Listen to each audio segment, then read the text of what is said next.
Welcome back. Today we're talking with a mentor I had way back in high school about his career in graphic and marketing design. I especially enjoyed hearing about the big changes in the industry over his long career starting back in the 80s.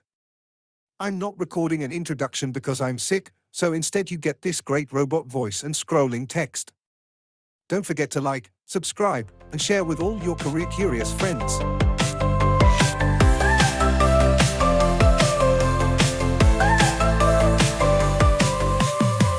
Who are you and what do you do? Hi, Dustin. I'm Greg Pace, and I'm a marketing designer or graphic designer. And I'm located in the beautiful city of St. George, Utah, just north of Vegas.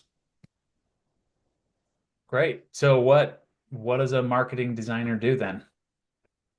Well, a marketing designer, there's a lot of new names, I guess you could say, that people uh, call what used to be graphic design or commercial art back in the day. And as the industry has developed and changed, there's a lot of people who do graphic design related things that may be a social media person or a video person. I call myself a marketing designer as opposed to a graphic designer because of the kinds of clients that I work with. Okay. Um, so that's kind of what I go by. But generally speaking, I do graphic design. Okay, great. I That's an interesting part that I mean, every time I have one of these conversations, I never think about some of those details because when I first met you and toured your office back in high school, there was somebody was working on like a little animation for a helicopter, Mhm. and it was a lot of printed materials and maybe like what's our design templates, or what are the rules if we're working for this specific company, what rules do we have to follow to match whatever thing. But it is interesting because since then graphic design is a lot different. That was like a lot of printed materials and stuff, and maybe that's still the case for a marketing designer.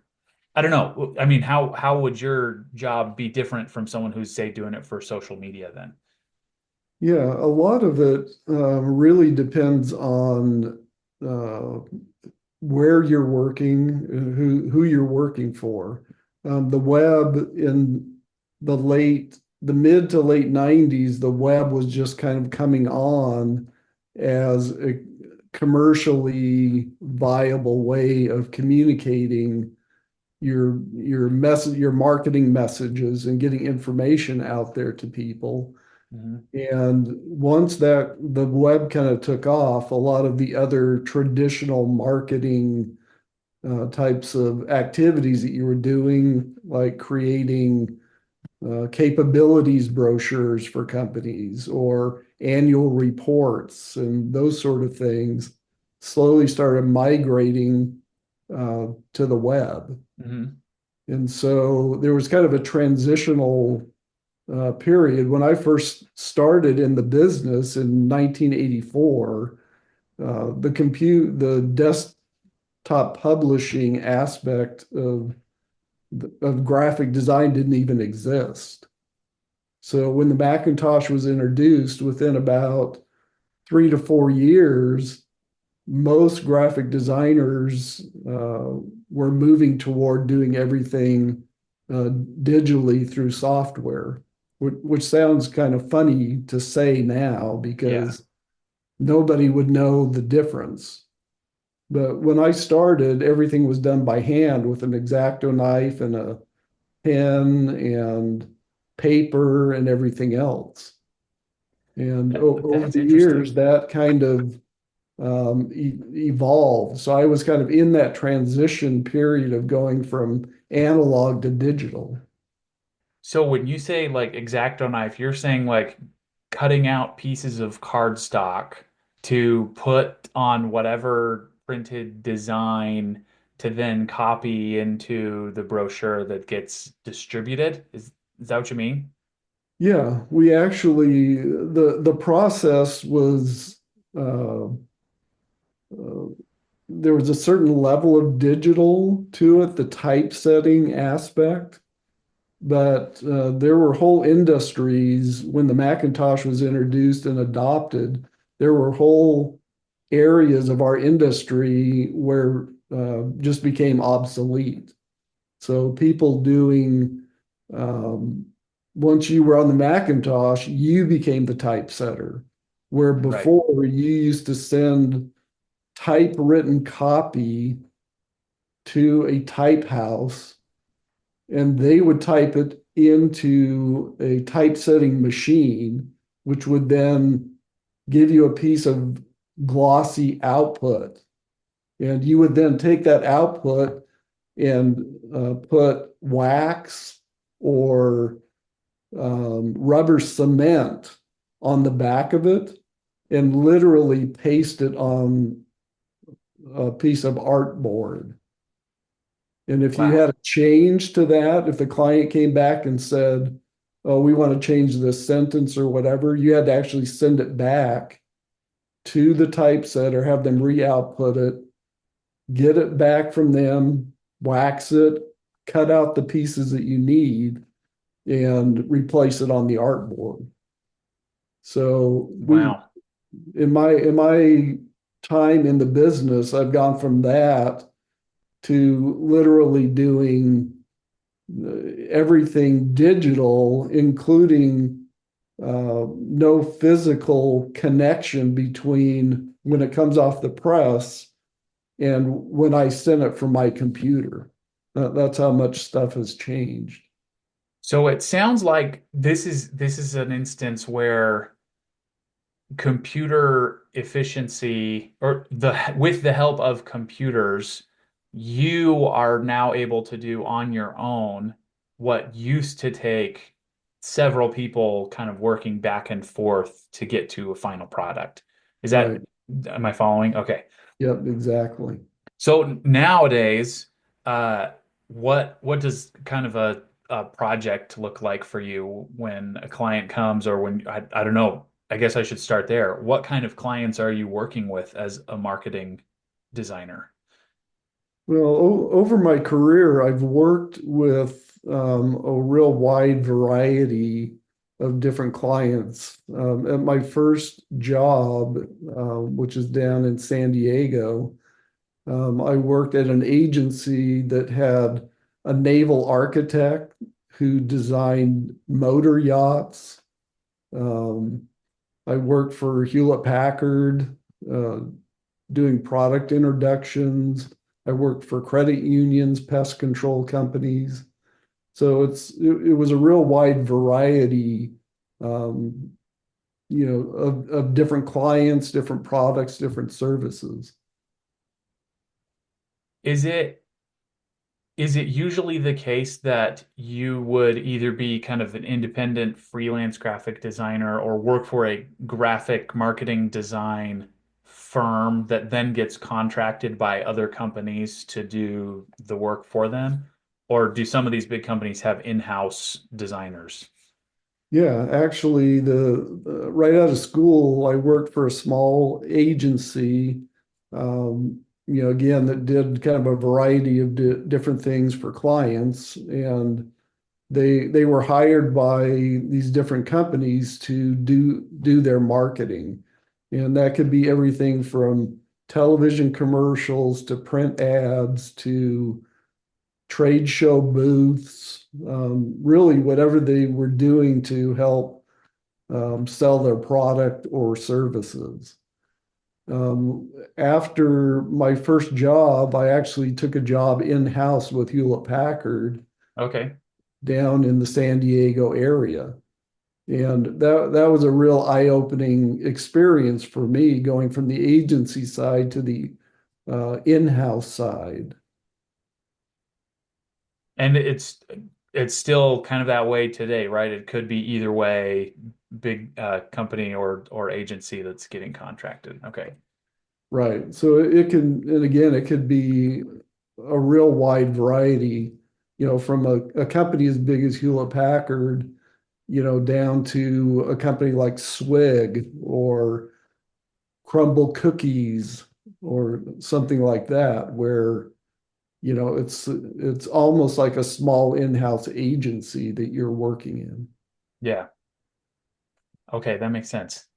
Um, so walk us through kind of what one of these projects might look like from a client coming to you and asking for your help and kind of through how that works nowadays. Really interesting to hear about how you had to do it with a whole team before. Now I'm curious, like if there's a new person graduating soon, what can they expect for what kind of work might be done?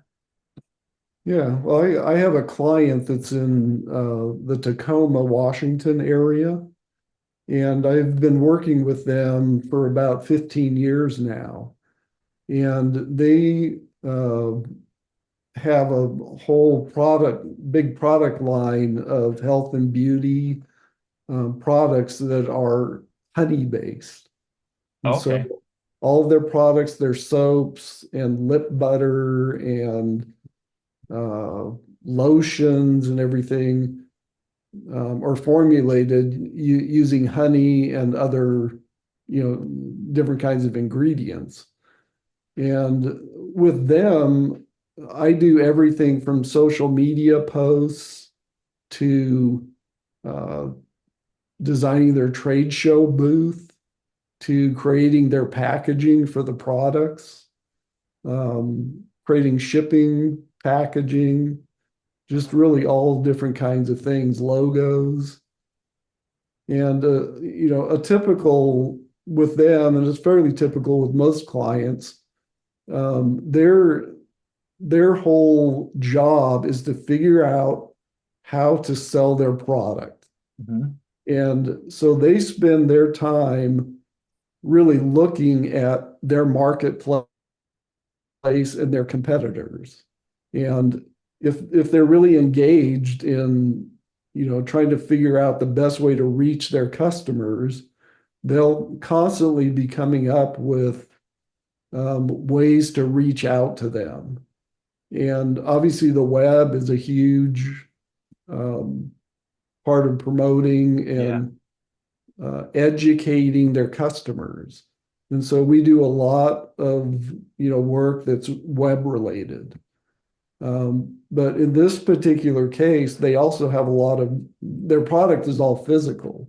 Hmm. So when they go to a trade show, their packaging, they have to have collateral material, sales material, um, all different kinds of things to engage the customer with.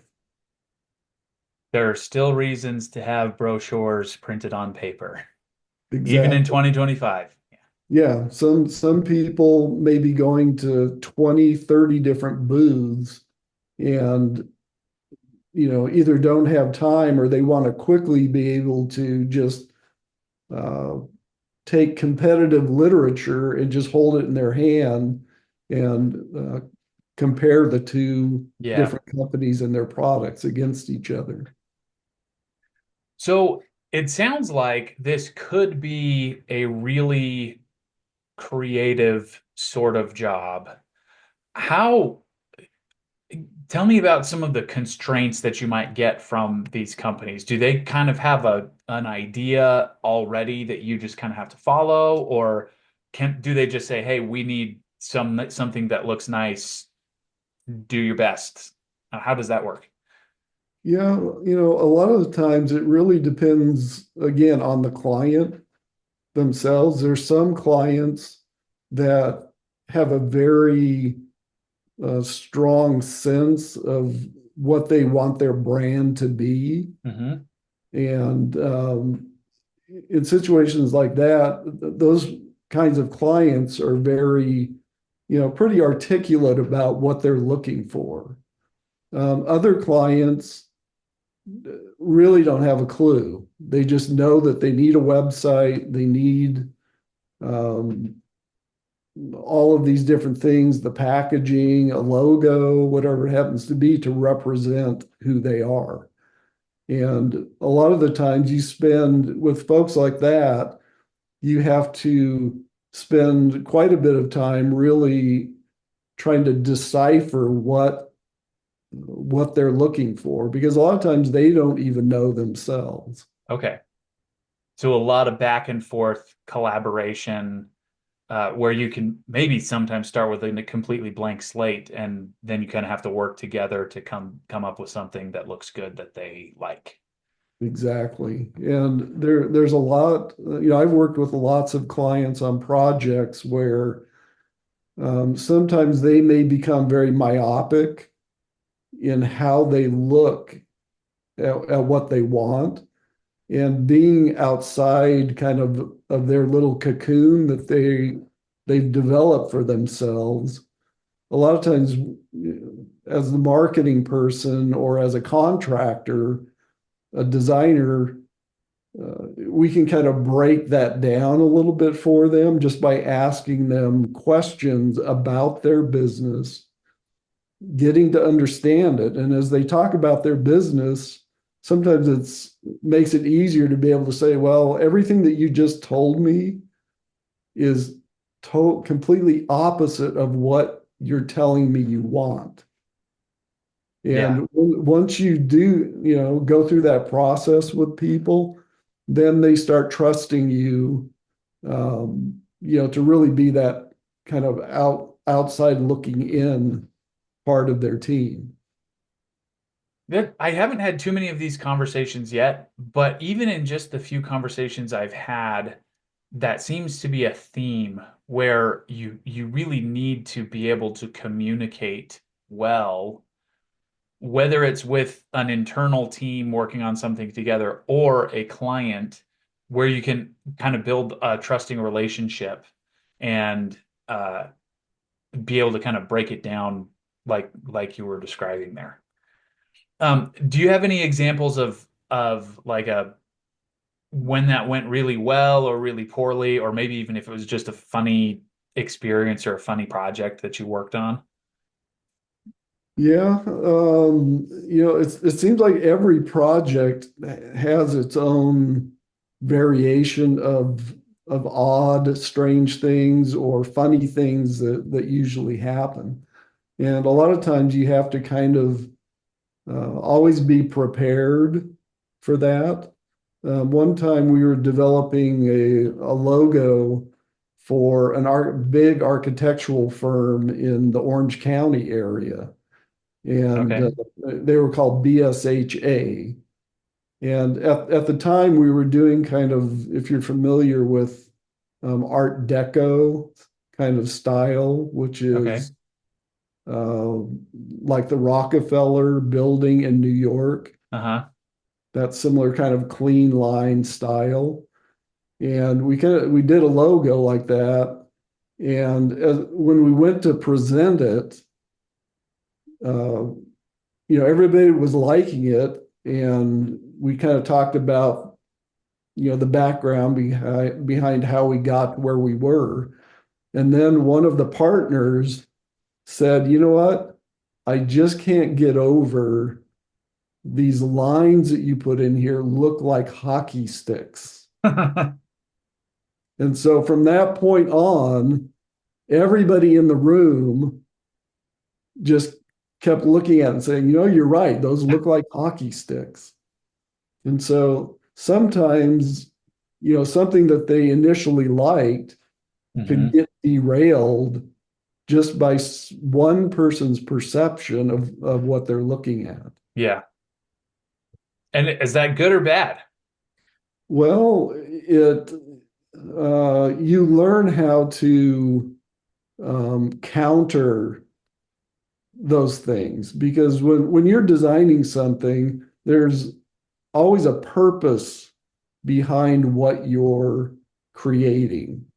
And when you go to meet with the client, you've already worked out all of those kind of thoughts, and that's part of your presentation. Hmm. And so to get this particular client to, you almost have to walk with them a little while to bring them back around to what the original concept was for. And because they were architects, these lines that we had put in to define the letters were really designed to be look like walls on a schematic. Okay. And so what you have to do is reorient them so that they can see how it um, is expressing what their business is. And Okay. so it took us about 15 minutes to bring them back around. But the inside joke after that was hockey sticks. Okay. And is that the logo they're still using? Is that company still around? I don't know. Maybe. That's a good question. I haven't checked. Up until probably 10 years ago, they were around. Yeah. Okay. That's interesting. I bonus, maybe if we ever get enough subscribers to do bonus episodes here, you can help me with the logo of this YouTube channel. Because right now it's just a little circle that I put some nice font that I like and something to put in the corner of the videos, right? Yeah. But oh well, we're still early days here. Maybe if we have some time at the end, you can take a look at it. All right. That's something that I wish I was good at doing stuff like that because I actually, when I see a really good logo, I can appreciate like, oh wow, this actually looks really good. Um, of course, there's the classic example of the FedEx logo that has the arrow in it, or the Right. Amazon logo that goes from A to Z. And there was one for, I think it's the University of Dayton Research Institute. And it just engineer geeky logo that just had put all of those letters together really cleanly. And anyway, maybe we should just have a logo museum instead of fine art. I might enjoy that a little bit better. Yeah. Well, if you want to do something very interesting, Google Apple's original logo. Have you ever seen it? I think I have. Let me check right now. Um, if it's the one I'm thinking of. It's Newton sitting under the tree. Oh, I had never seen that one. I was thinking of the 1977 Rainbow one. Yeah. But yeah, I'd never even thought of it Newton sitting under a tree. Yeah. Looks So if you see that, that's such a great example of once you get a designer involved and you understand who you are as a company or a business and where you want to go, that your identity, Steve Jobs eventually said, look, we want to create very simple to use, elegant products. And I want my identity for the company to reflect that. And so you end up with a very, simplified, stylized Apple. yeah. But if you see their original one, you would say, no, there's no way Apple would ever have done that. Yeah. That's what I thought just then looking at it for the first time. It looks like some block print that you would find in an old manuscript or something. Exactly. Not simple and easy to use as you might expect. Definitely not elegant Right. or simple. Right. Even though it looks cool. I mean, it seems like a cool picture. And now that I think about it, Newton sitting under an apple tree seems like, I mean, the nerdy engineer geek in me is just kind of geeking out on that, right? Because what a great reason to name your company Apple, right? If that's what it came from. Anyway, it seems cool. Yeah. Um, And, companies and marketing evolves over time. right. So, is there any other things that we've missed? Things about your job, your day to day, and then we'll kind of move into our next few questions about how that helps you live your best life and how someone could get this job.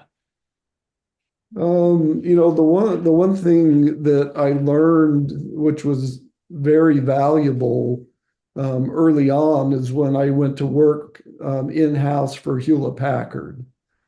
And your dad worked for Hewlett Packard, Yep.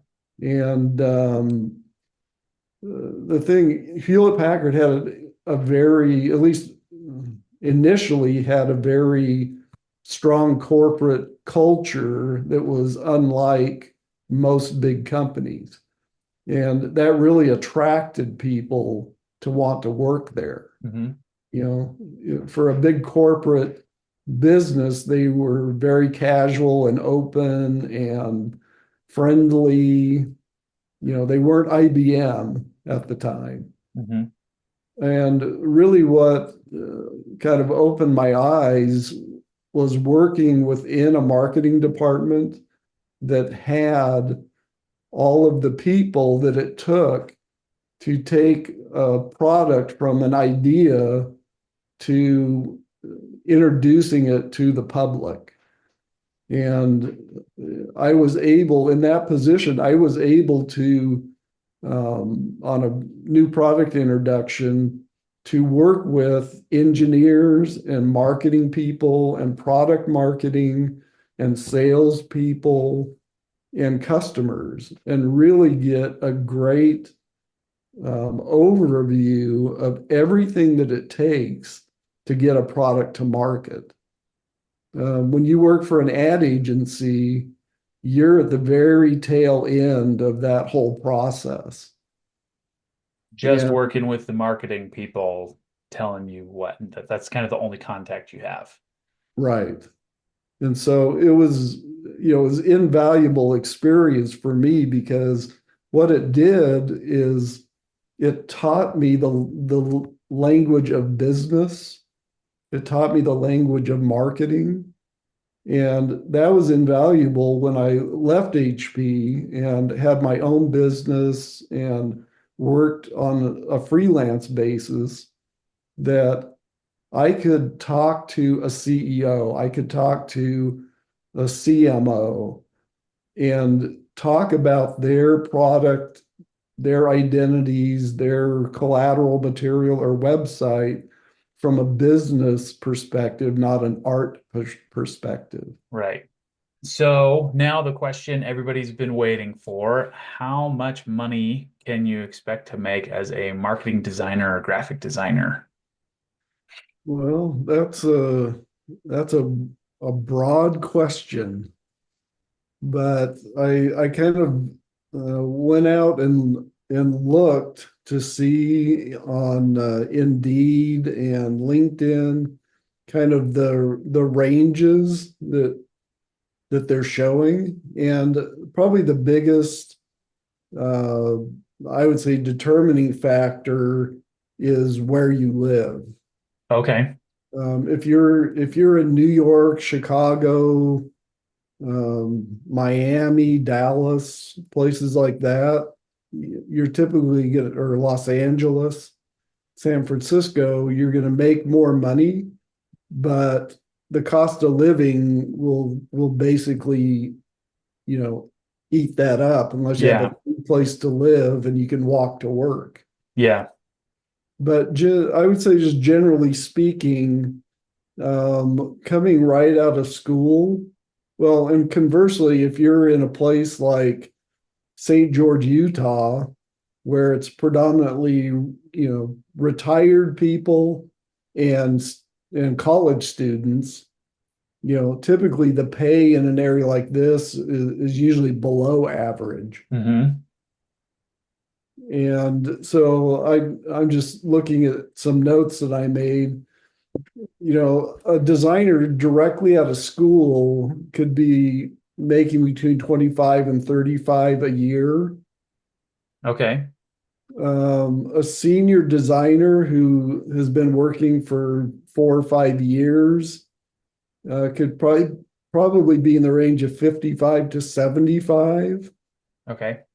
An art director, which is typically when you're working after you've worked 8 to 10 years, could be 85 to 100K, and a creative director or associate creative director.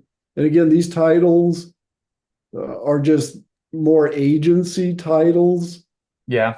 Okay. You could have similar titles within a company, but a creative director or an associate creative director would be somebody with, 10 plus years of experience, could be making between 120 and 175,000. Mhm. And Okay. if you own your own business, you can really make as much as you're willing to hustle. Yeah. Okay. That makes sense. So you mentioned locations. Is this still a job that is mostly in person?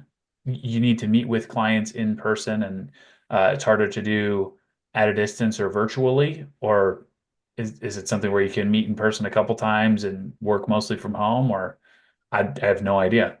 Yeah, it's actually very interesting because for the last 3 year, almost 4 years, I have some clients that I'm working for that I've never met. Uh-huh. So I have a client in Texas, in the Dallas area. I have a client in Chicago. I have a client in Vancouver, BC, up in Canada. Hmm. And I've talked to him over Zoom, or on the phone, but I've never met him. Yeah.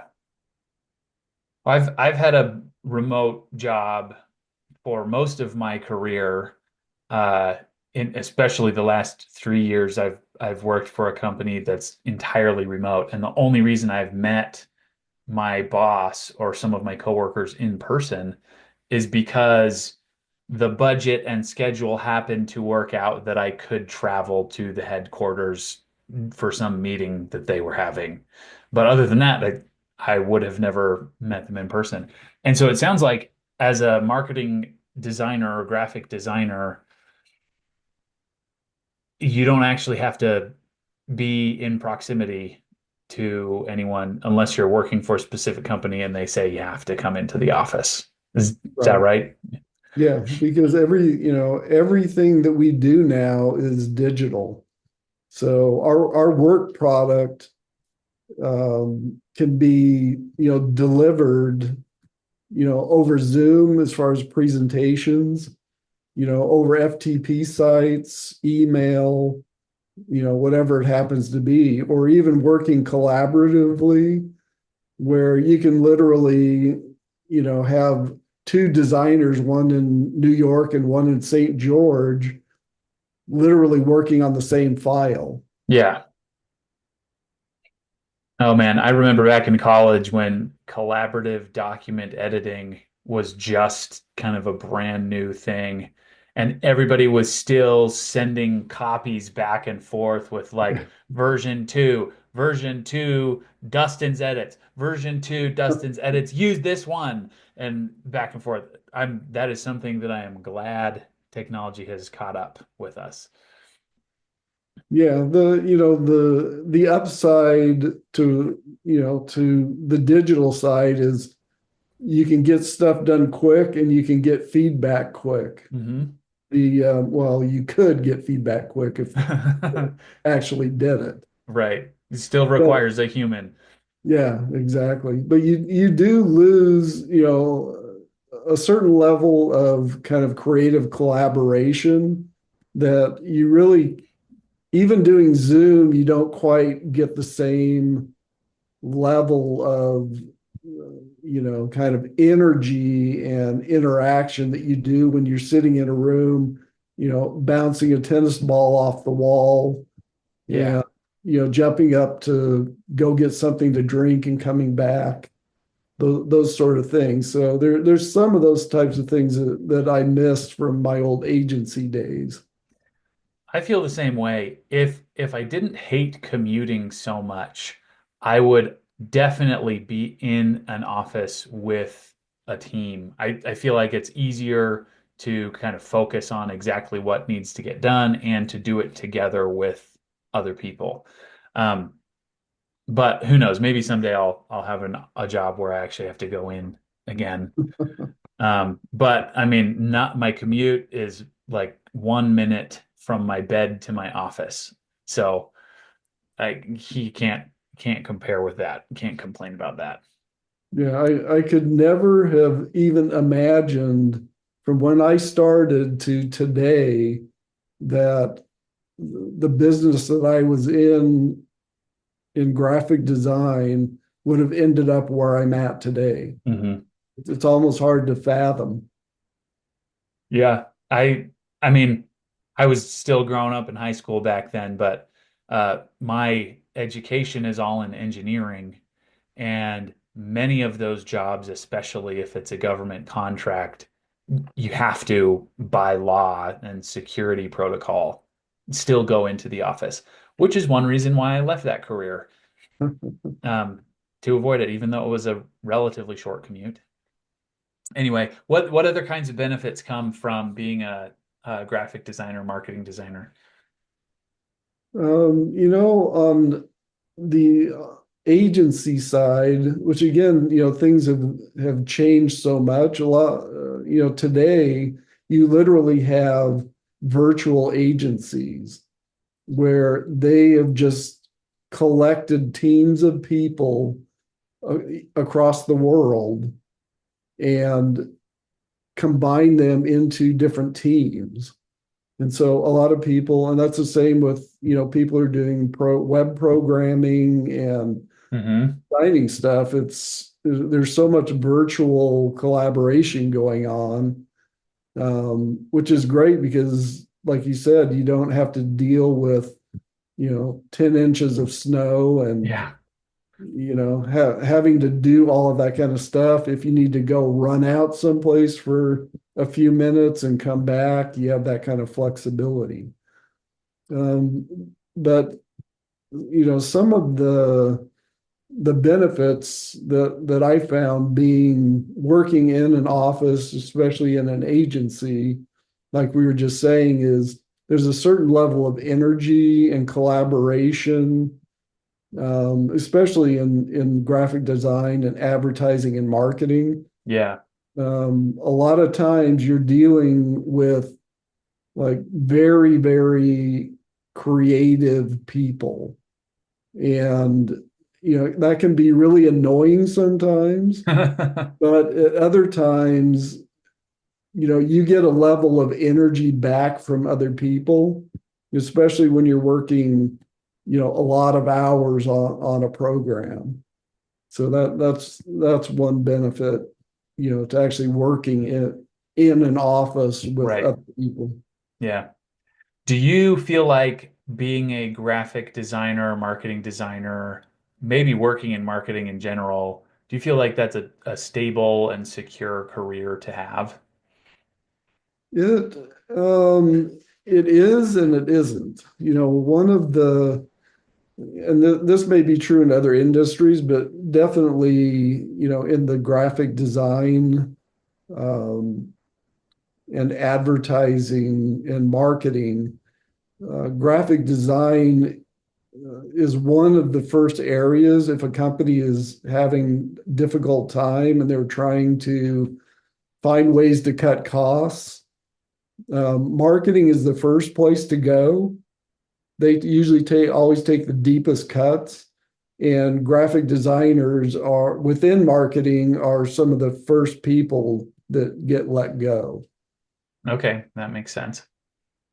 So from that standpoint, um, the stability isn't as good as like being an engineer or other things. But if you're a web designer or a programmer or a social media person, those jobs, are typically more stable because that's where 90% of the marketing is going on. Yeah, that makes sense. What about AI? Is generative AI going to take over the world of marketing and graphic design? Yeah, that's an interesting debate that on LinkedIn in particular, I've been keeping an eye on. I've I worked on the Adobe's Photoshop Beta AI Okay. program when they first kicked that out a couple of years ago. And it's like a lot of things. When I first started in the business and the Macintosh was introduced, everybody was asking the same question. Oh, interesting. Will the Macintosh and personal computers, take over what designers do? And in the end, AI, desktop publishing, the Macintosh, uh, web applications, they're all tools. And the only way that you lose your job or become obsolete is when you don't adopt and learn, understand what the tools are for your industry at the time. And there were a lot of people when I first started that their whole part of our industry went away once the Macintosh was introduced. Hmm. So they either learned the Macintosh or they retired and went and did something else. Yeah. And I think AI is kind of the same. Um, Personally, where AI is right now is it can help you do bad things faster. So I think eventually it's going to become more and more sophisticated. And as long as you understand how to use those tools and apply your creativity to it, they're always good. The computer's never going to out Yeah. creative person Right. because all we're doing is learning the new tool and how to exploit it. Right. That matches my experience using generative AI tools like image generators. I mentioned the logo for this YouTube channel earlier. When I fed it an idea of, hey, I want a logo for my YouTube channel. This is what we do on the YouTube channel. This is what it's called.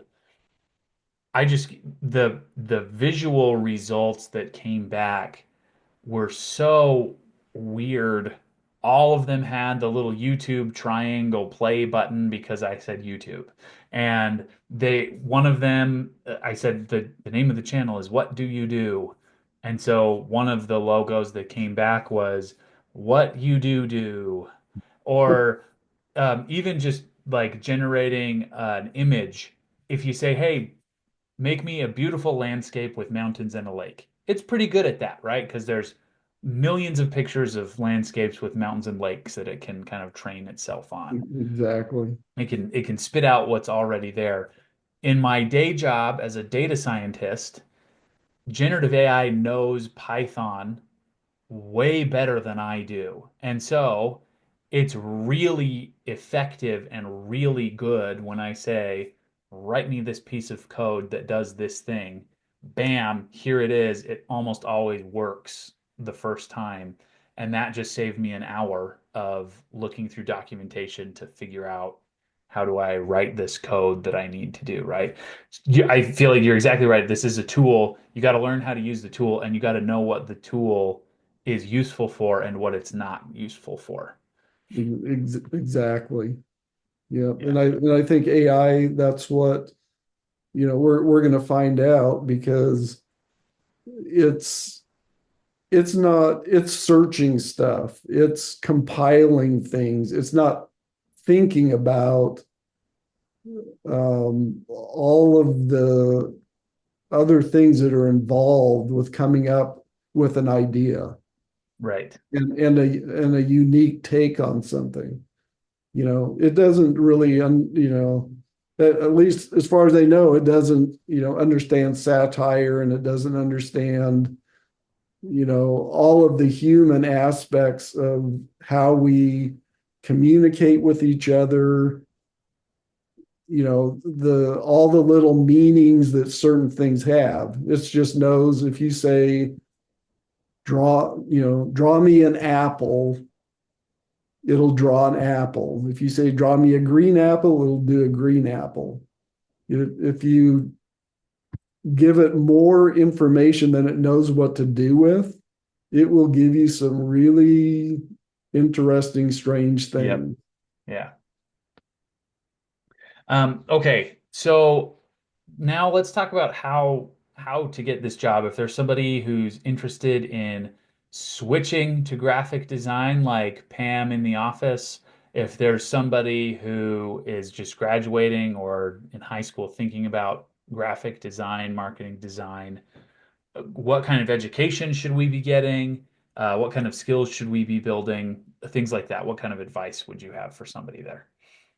Well, I would advise, people to, especially kids coming out of high school, if they want to do graphic design, even though it takes 4 years, or longer, depending on what kind of program you're in, or slightly shorter, getting an education, a bachelor's degree or a Bachelor of Fine Arts degree, really puts you in the best position to get the right kind of job.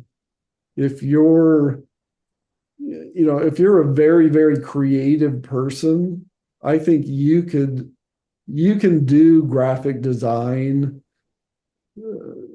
just by watching YouTube, Yeah. but you have to be super motivated, highly creative, and be able to demonstrate that you can learn in other ways than being in a classroom.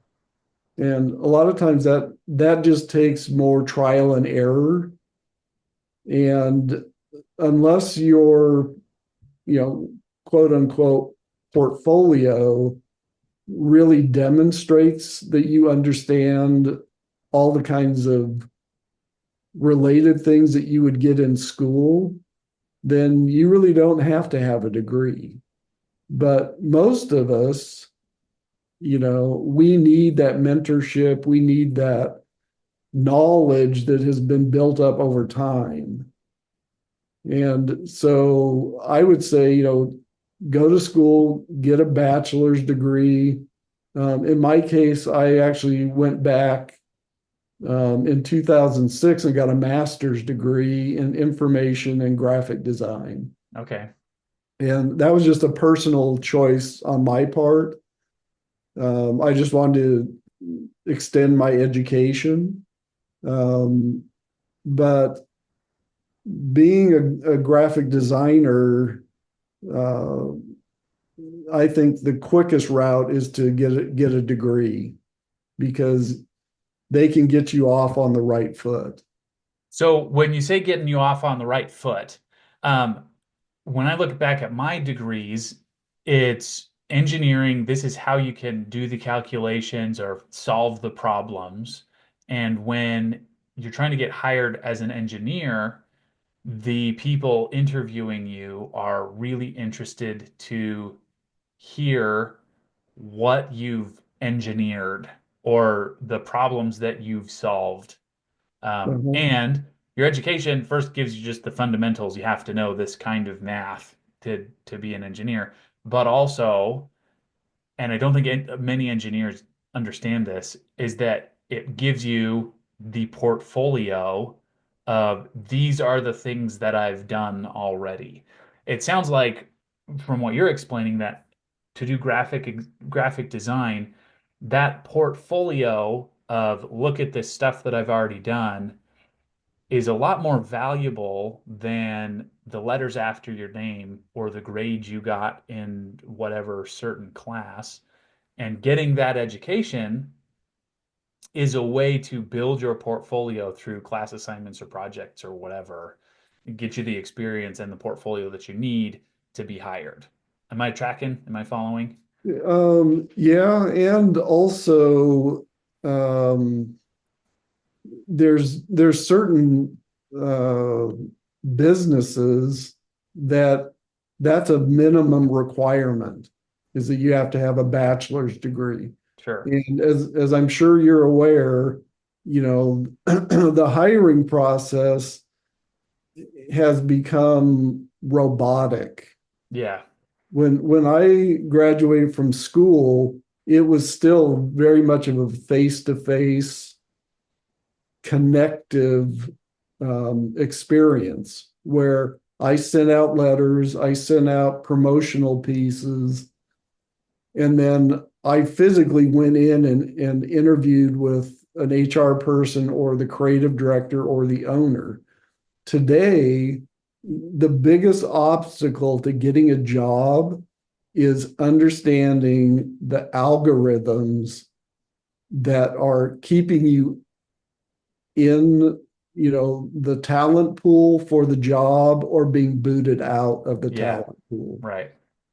And that's a sad, state of affairs as far as I'm concerned, because our business is, you can be a great designer, but if you're a jerk and you don't know how to work with people, you're not going to make it in this business Right. because it's so people driven. And it's So that's hard to tell with just an algorithm that chose this resume. It's hard to tell who's the right. jerk and who's not. Yeah. And the other thing too is it's very easy initially to deceive people because Right.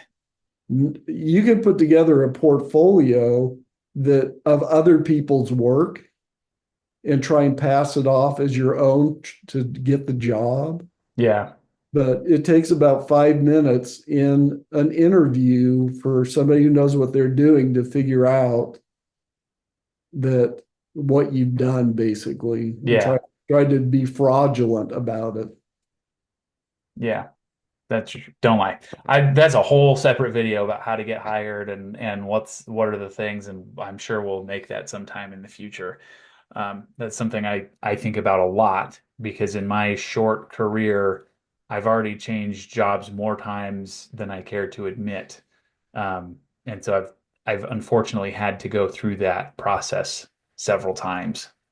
Do you have any other kind of lasting advice for somebody who might be interested in this as a career? I would say, you have to have, if you want to go into the agency side of things, generally what they're looking for are the young, very highly creative, out of the box thinking kind of people. If you want to work for a corporation or a large organization, with some exceptions, places like Apple, Hmm. Apple, Google, Nike, those kinds of places, they're obviously looking for those kinds of highly creative, out of the box thinkers. But there are a lot of graphic design jobs that are great jobs, great benefits, and good money that are not like super high creative stuff, but they need competent, smart people who can work on their marketing stuff. And there's a big variety in the marketing and design business. So you have to, what I did when I was getting ready about 6 months before I got out of school is I started doing heavy research into where I wanted to live and what kind of work I wanted to do. Yeah. And I would, put that out to in any student who is a junior or going into their senior year, really start thinking about what aspect of graphic design that you really enjoy doing, and then look for the people who are doing the kinds of things that you want to be doing. I think that's great advice to end on. I agree. The timeline, at least for the jobs I've kind of been applying for, is for new college graduates. They're actually hiring in October for the following fall, almost a year in advance.